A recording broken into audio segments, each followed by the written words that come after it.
Hi YouTube, Charlie Black 20 back once again with another historical battle. I'm doing two battles today for the Texas Revolution, starting with the Battle of San Patricio and the Battle of Agua Dulce. The first one happened in February the 27th, 1836. A little bit of background.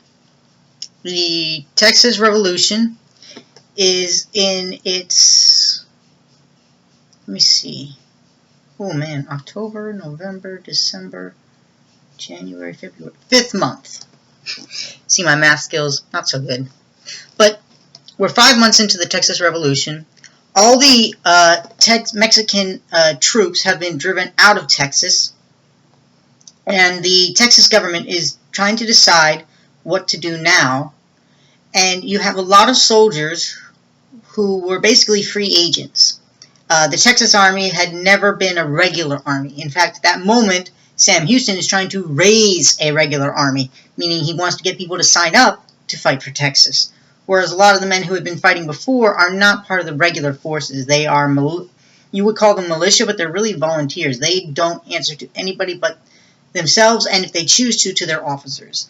Some of them are motivated by love of liberty, the desire to see a Federalist Constitution of Texas from 1824 of Mexico, meaning they want to stay with Mexico under the Constitution, or they want to secede from Mexico and join the United States. There's many different, but there's also a much more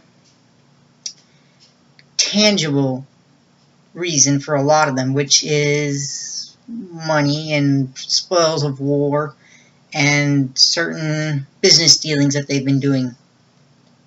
And so the Texas government, or at least the volunteers of the Texas Army, who still have some control over their men, or at least some sway, namely Frank W. Johnson and James Grant. Now, Johnson, we remember, fought at the siege of San Antonio de Bejar, and James Grant was a businessman of Mexico who had some shady dealings going on that forced him to flee to Texas. And he and Johnson have proposed that they take some soldiers, some Texas soldiers, to the city of Matamoros, which is just beyond the Rio Grandes, into Mexico, and take the city, partly to gather supplies and plunder, basically, but also to try and raise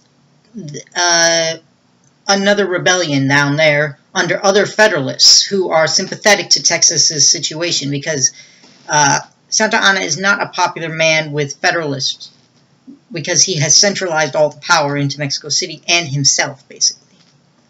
But the Texas government is not in favor of this. They do not believe that the risks of trying to bring more revolution or more rebellions is worth it if you have to go further south of the Rio Grande, because you might just have the opposite effect and drive more Federalists to Santa Anna, simply because it would be seen as a bunch of pirates coming in. Even though there's a lot of Tejanos, the majority of the Texas forces are not Tejanos. They are Anglo-Americans, or just plain Anglo-Americans. So they're not Texans. They're just Americans. But Sam Houston manages to dissuade most of the army from going to Matamoros. And they either go home, they go back to their wives in Texas, or they go back to America. But there are some that stay with Grant and Johnson. They have about 70 men. They gather a few more along the way, and they decide they're still going to head to Matamoros.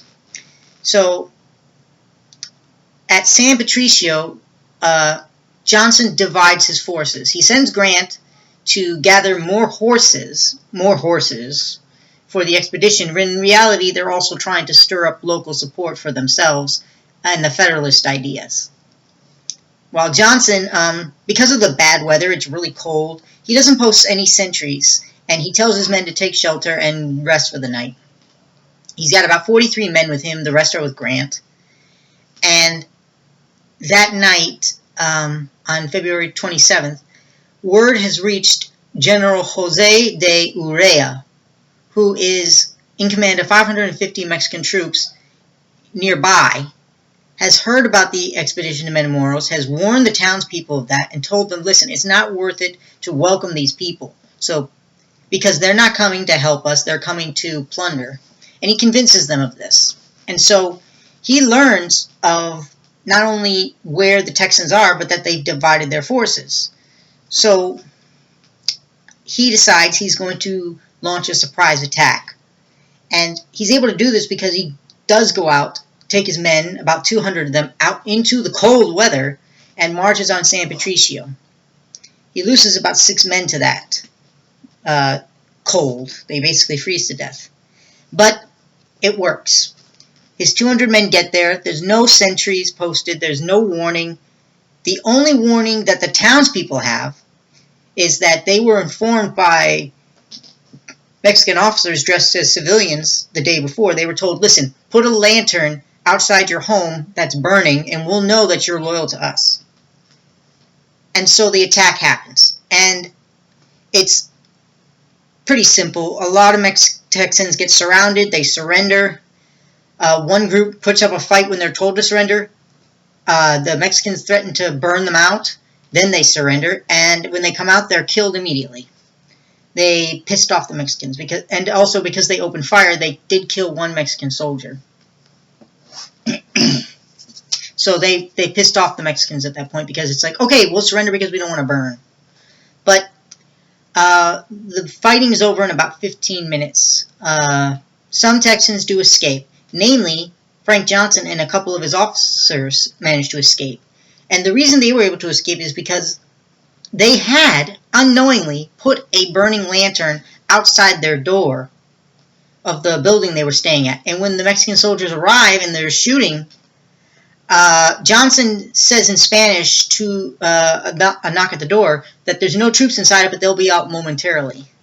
And then him and his officers immediately just get on their horses and take off. They run. And they head to the town of Refugio. And they try to warn James W. Fannin at Goliad about what happened to them. So, again, the battle took 15 minutes. Complete surprise attack. Urrea has scored the first Mexican victory against the Texans. Pretty damn good. Especially because in the fight, as I said, the Mexicans had 1 man killed and about 4 wounded, as well as the 6 that died of the freezing cold. And the Texans actually had 16 killed and 21 captured. The Texans had 43 men versus the 200 that Urrea put into the fight. And the rest of the Texans managed to escape.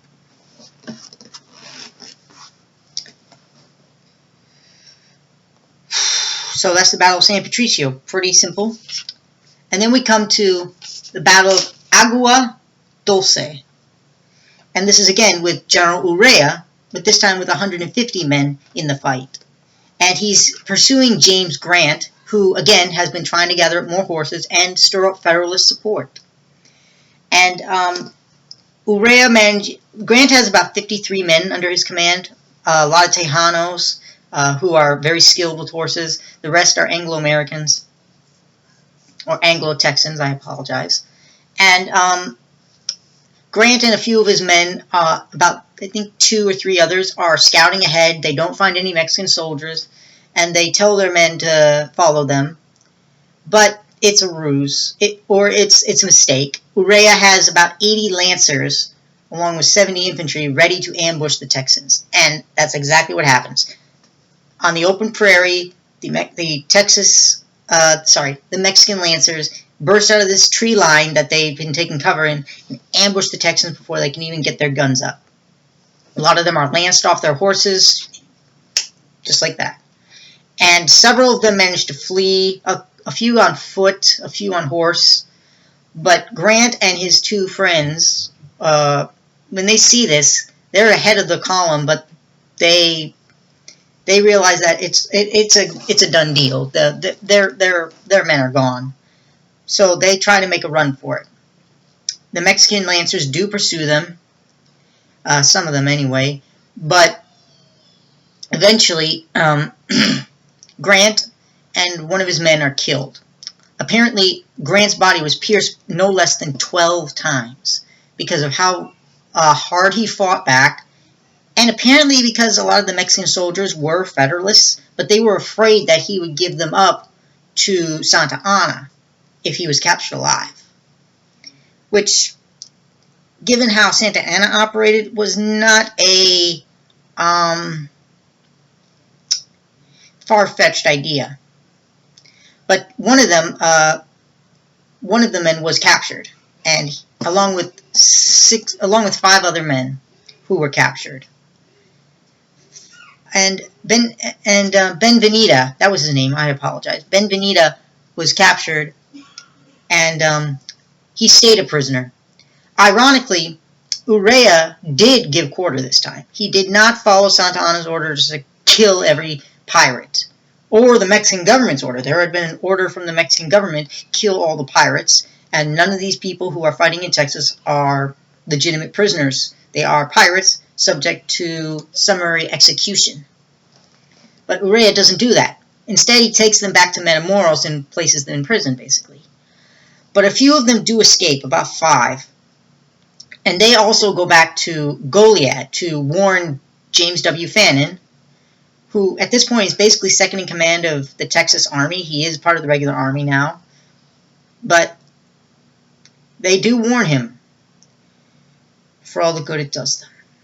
Later, they and any men with Frank Johnson who escaped to Goliad, they are later killed. So, this battle took place on March 1st, 1836. Again, the Mexicans had 1 man killed. We don't know how many wounded. I think there were a few, but it's hard to know. The Texans, on the other hand, had 12 to 15 killed and 6 captured. The rest managed to escape on horseback or on foot. So, that's the Battle of San Patricio and the Battle of Agua, Dulce.